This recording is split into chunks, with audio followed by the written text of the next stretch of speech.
Ready, ready, go on.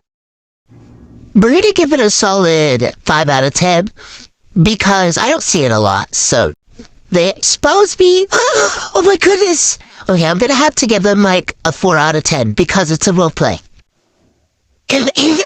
uh, um, um, 3 out of 10 actually. It's a classic, so I'll give it a 7 because I hear so much, and no, I do not think I'm a fairy.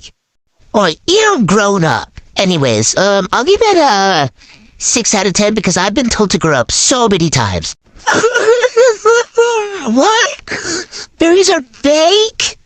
I gotta give that a 9 out of 10. 10 out of 10, no context needed.